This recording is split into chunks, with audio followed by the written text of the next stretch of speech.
Sandalwood ನಟನ ಮೇಲೆ ಹಲ್ಲೆ ನಡೀತಾ ದರ್ಶನ್ ಜೊತೆ ನಟಿಸಿದ್ದಂತಹ ನಟ ನಿರಂಜನ್ ಮೇಲೆ ಹಲ್ಲೆ ಆಗಿರುವಂತಹ ಆರೋಪ ಕೇಳಿಬಂದಿದೆ.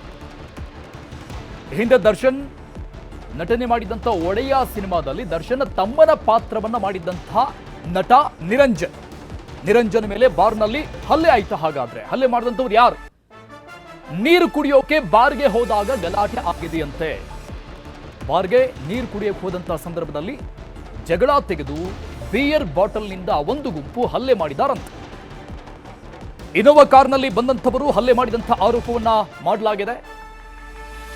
ನಟ ಯಶಸ್ ಸೂರ್ಯ ಮನೆಗೆ ಹೋಗಿದ್ದ ನಟ ನಿರಂಜನ್ ವಾಪಸ್ ಕೆಲಸ ಮುಗಿಸಿ ಉತ್ತರಹಳ್ಳಿ ಬಳಿಯ ಮಂತ್ರಿ ಅಲೈನ್ಸ್ ಬಳಿ ಬರುವಾಗ ಅಲ್ಲೊಂದು ಬಾರ್ ಇತ್ತು. ಬಾರ್ಗೆ ನೀರು ಕುಡಿಯೋಕೆ ಹೋಗಿದ್ರಂತೆ. ಹೋದಾಗ ಅಲ್ಲಿದ್ದಂಥ ಒಂದು ಗುಂಪು ಇವರ ಮೇಲೆ ಬಿಯರ್ ಬಾಟಲ್ನಿಂದ ಹಲ್ಲೆ ಮಾಡಿದ್ದಾರೆ ಎನ್ನುವಂಥ ಆರೋಪವನ್ನ ಮಾಡಲಾಗಿದೆ.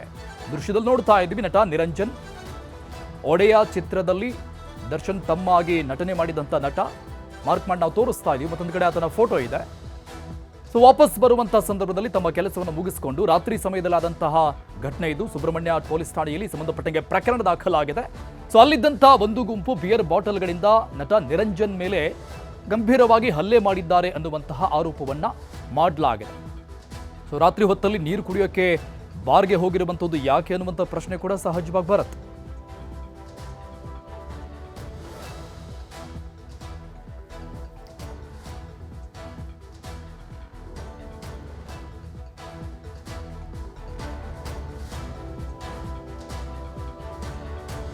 ಈ ಬಗ್ಗೆ ಡೀಟೇಲ್ಸ್ ಕೊಡ್ತಾರೆ ನಮ್ಮ ಪ್ರತಿನಿಧಿ ಮಾದೇಶ್ ಲೈವ್ ನಲ್ಲಿ ಜಾಯ್ನ್ ಆಗ್ತಾ ಇದ್ರೆ. ಮಾದೇಶ್, ನಟ ನಿರಂಜನ್ ಮೇಲೆ ಒಂದು ಗಂಭೀರ ಹಲ್ಲೆ ಆರೋಪವನ್ನ ಕೇಳ್ತಾ ಇದ್ವಿ. ಒಂದು ಸಹಜವಾದಂತ ಪ್ರಶ್ನೆ ಬರುತ್ತೆ ಮಹಾದೇಶ್, ಏನಂದ್ರೆ ಇವರು ಮಧ್ಯರಾತ್ರಿಯಲ್ಲಿ ಅಥವಾ ರಾತ್ರಿ ಟೈಮ್ನಲ್ಲಿ ಬಾರ್ಗೆ, ಅದರಲ್ಲೂ ಬಾರ್ನ ಕಿಚನ್ ಒಳಗನೆ ಯಾಕೆ ಹೋಗಿ ನೀರು ಕುಡಿಯೋಕೆ ಹೋದ್ರು ಅನ್ನುವಂಥದ್ದು. ಸೊ ಹಾಗಾಗಿ ಏನ್ ಕ್ಲಾರಿಫಿಕೇಶನ್ ಸಿಗ್ತಾ ಇದೆ? ಅಲ್ಲಿರುವಂತ ಗುಂಪಿಗೂ ಇವ್ರಿಗೂ ಏನಾದರೂ ಮೊದಲೇ ಸಂಬಂಧ ಇತ್ತಾ? ಇವರು ಹೋದ ಮೇಲೆ ಇನೋವಾ ಕಾರ್ನಲ್ಲಿ ಆ ಗುಂಪು ಬಂದು ಇವ್ರ ಮೇಲೆ ಹಲ್ಲೆ ಮಾಡ್ತಾ? ಏನ್ ಡೀಟೇಲ್ಸ್ ಇದೆ? ಅರುಣ್, 28ನೇ ತಾರೀಕು ಮಧ್ಯರಾತ್ರಿ 2 ಗಂಟೆ ಸುಮಾರಿಗೆ ನಡೆದಿರುವಂತಹ ಘಟನೆ ಇದು.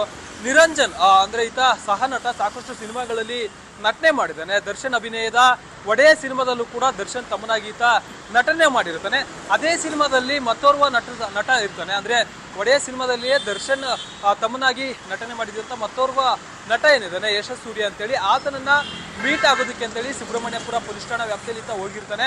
ಹೋದಂತ ಸಂದರ್ಭದಲ್ಲಿ ಮಧ್ಯರಾತ್ರಿ ಆತನನ್ನ ಮೀಟ್ ಮಾಡಿಕೊಂಡು ಆತ ಬೇರೆ ಕಡೆ ಹೋಗ್ತಿರ್ತಾನೆ. ಈ ಒಂದು ಸಂದರ್ಭದಲ್ಲಿ ಕಾರನ್ನ ನಿಲ್ಲಿಸಿ ಆತ ಬಾರ್ ಒಂದಕ್ಕೆ ಹೋಗಿರ್ತಾನೆ.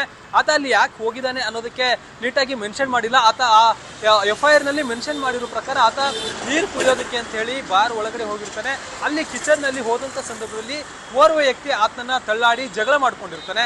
ಈ ಒಂದು ಸಂದರ್ಭದಲ್ಲಿ ಮಾತಿಗೆ ಮಾತು ಬೆಳೆದು ಜಗಳ ಆಗ್ತಿರುತ್ತೆ. ಜಗಳ ಆದಂತ ಸಂದರ್ಭದಲ್ಲಿ ಈತ ಬಾರ್ ಮಾಲೀಕನನ್ನ ಹೋಗಿ ಪ್ರಶ್ನೆ ಮಾಡೋದಕ್ಕೆ ಹೋಗಿರ್ತಾನೆ.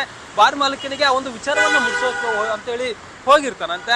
ಈ ಒಂದು ಸಂದರ್ಭದಲ್ಲಿ ಏಕಾಏಕಿ ಈ ಮತ್ತೊಂದು ಇನೋವಾ ಕಾರ್ನಲ್ಲಿ ಬಂದಂತಹ 4 ರಿಂದ 5 ಜನ ಆತನ ಮೇಲೆ ಅಟ್ಯಾಕ್ ಮಾಡಿದ್ದಾರೆ, ಮತ್ತೆ ಬಿಯರ್ ಬಾಟಲ್ ನಿಂದ ಹಲ್ಲೆ ಮಾಡಿದ್ದಾರೆ ಅಂತೇಳಿ ಆತ FIR ನಲ್ಲಿ ಆರೋಪ ಮಾಡುವಂತ ಕೆಲಸವನ್ನು ಮಾಡಿದ್ದಾರೆ.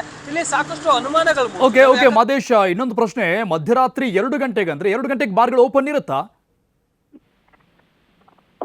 ಖಂಡಿತವಾಗ್ಲೂ ಅರುಣ್, ಈ ಬಗ್ಗೆ ಸದ್ಯಕ್ಕೆ ಪೊಲೀಸರು ಒಂದು ಪರಿಶೀಲನೆ ಮಾಡುವಂತಹ ಕೆಲಸವನ್ನ ಮಾಡ್ತಿದ್ದಾರೆ. ಯಾಕಂದ್ರೆ ಆ ಪ್ರಕರಣ ದಾಖಲಾದ್ಮೇಲೆ ಈ ರೀತಿಯಾಗಿ ಆಗ್ತಿದೆ ಅಂತ ಹೇಳಿ ಗೊತ್ತಾಗ್ತಿದೆ. ಯಾಕಂದ್ರೆ ಆ ಒಂದು ಲಿಮಿಟ್ಸ್ ನಲ್ಲಿ ಏನಾಗಿತ್ತು, ಮಧ್ಯರಾತ್ರಿ ಅದು ಬಾರ್ ಓಪನ್ ಇತ್ತು ಅಥವಾ ಕ್ಲೋಸಿಂಗ್ ಟೈಮ್ ನಲ್ಲಿ ಇವರು ಹೋಗಿದ್ರ ಏನು ಅನ್ನೋದಕ್ಕೆ ಸಂಬಂಧಪಟ್ಟಂತೆ CCTV ಫುಟೇಜ್ ಅನ್ನ ಪರಿಶೀಲನೆ ಮಾಡುವಂತ ಕೆಲಸವನ್ನ ಪೊಲೀಸರು ಮಾಡಬೇಕಾಗುತ್ತೆ. ಸದ್ಯಕ್ಕೆ ಆ ಒಂದು ಘಟನೆಯಲ್ಲಿ ಸಾಕಷ್ಟು ಅನುಮಾನಗಳು ಕೂಡ ಇರ್ತದೆ. ಯಾಕಂದ್ರೆ ಆತ ನೀರು ಕುಡಿಯೋಕೆ ಹೋದಂತ ಸಂದರ್ಭದಲ್ಲಿ ಓರ್ವ ವ್ಯಕ್ತಿ ಆಗ್ತಿರುತ್ತೆ, ಜಗಳ ತೆಗೆದುಕೊಂಡಿರ್ತಾನೆ. ಆ ಒಂದು ಘಟನೆ ಅಲ್ಲಿಯೇ ಆಗಿರುತ್ತೆ. ಆದ್ರೆ ಮತ್ತೋರ್ವ ವ್ಯಕ್ತಿಗಳು ಇನೋವಾ ಕಾರಲ್ಲಿ ಬಂದಿರ್ತಾರೆ. ಅಂದ್ರೆ ಇದು ಪ್ರೀ ಪ್ಲಾನ್ಡ್ ಅಥವಾ ಆ ಒಂದು ಘಟನೆಗೂ ಮುಂಚೆ ನಿರಂಜನ್ ಆಗಿರ್ಬೋದು, ಮತ್ತೆ ಅವ್ರಿಗೆ ಏನಾದ್ರು ಪರಿಚಯ ಇತ್ತ, ಮುಂಚೆ ಏನಾದ್ರು ಆಗಿದೆ ಅಂತ ಒಂದು ಗಲಾಟೆಗಳು ಈ ರೀತಿಯಾಗಿ ಮತ್ತೆ ಮುನ್ನೆಲೆಗೆ ಬಂದಿತ್ತ ಅನ್ನೋದಕ್ಕೆ ಸಂಬಂಧಪಟ್ಟಂತೆ ಕೂಡ ಪೊಲೀಸರು ಸಸ್ಪೆಕ್ಟ್ ಮಾಡುವಂತ ಕೆಲಸವನ್ನು ಮಾಡ್ತಿದ್ದಾರೆ. ಮತ್ತೊಂದ್ ಕಡೆ ಇಲ್ಲಿ 2 ಗಂಟೆ ಆದ್ರೂ ಕೂಡ, ಯಾಕಂದ್ರೆ ಬಾರ್ಗಳಾಗಿರ್ಬೋದು, ಮತ್ತೆ ರೆಸ್ಟೋರೆಂಟ್ಗಳಾಗಿರ್ಬೋದು, ಮತ್ತೆ ಪಬ್ಗಳಾಗಿರ್ಬೋದು 1 ಗಂಟೆಯ ನಂತರ ತೆಗಿಯೋದಕ್ಕೆ ಅವಕಾಶ ಇರೋದಿಲ್ಲ. ಒಂದ್ ವೇಳೆ ತೆಗಿಬೇಕಂದ್ರೆ ಅದಕ್ಕೆ ಸಂಬಂಧಪಟ್ಟಂತೆ ಸ್ಥಳೀಯ ಪೊಲೀಸ್ ಠಾಣೆಯಿಂದ ಅನುಮತಿ ಪಡಿಬೇಕಾಗುತ್ತೆ. 1 ಗಂಟೆಗೆ ಕ್ಲೋಸ್ ಮಾಡಬೇಕಾಗುತ್ತೆ ರೂಲ್ಸ್ ಪ್ರಕಾರ. ಆದ್ರೆ ಇದು 2 ಗಂಟೆಗೆ ಆಗಿದ್ದಾಗಿ ಉಲ್ಲೇಖ ಮಾಡುವಂತ ಕೆಲಸವನ್ನು ಮಾಡಲಾಗಿದೆ. ಹಾಗಾದ್ರೆ 2 ಗಂಟೆವರೆಗೂ ಕೂಡ ಬಾರ್ ಅನ್ನ ಓಪನ್ ಮಾಡಲಾಗಿತ್ತ ಅಥವಾ ಆ ಒಂದು ಸಂದರ್ಭದಲ್ಲಿ ಕ್ಲೋಸ್ ಆಗಿತ್ತಾ? ಆ ಒಂದು ಸಂದರ್ಭದಲ್ಲಿ ಇವರೆಲ್ಲರೂ ಕೂಡ ಅಲ್ಲಿಗೆ ಯಾಕೆ ಹೋಗಿದ್ರು ಅನ್ನೋದಕ್ಕೆ ಹೆಚ್ಚಿನ ತನಿಖೆಯನ್ನ ಮಾಡುವಂತ ಕೆಲಸವನ್ನ ಸುಬ್ರಹ್ಮಣ್ಯಪುರ ಪೊಲೀಸರು ಮಾಡ್ತಿದ್ದಾರೆ. ಸದ್ಯಕ್ಕೆ ಪ್ರಕರಣವನ್ನ ದಾಖಲಿಸಿಕೊಂಡು ತನಿಖೆ ನಡೆಸುವಂತ ಕೆಲಸವನ್ನ ಮಾಡಲಾಗ್ತಿದೆ. Thank you Madesh ಡೀಟೇಲ್ಸ್ಗೆ.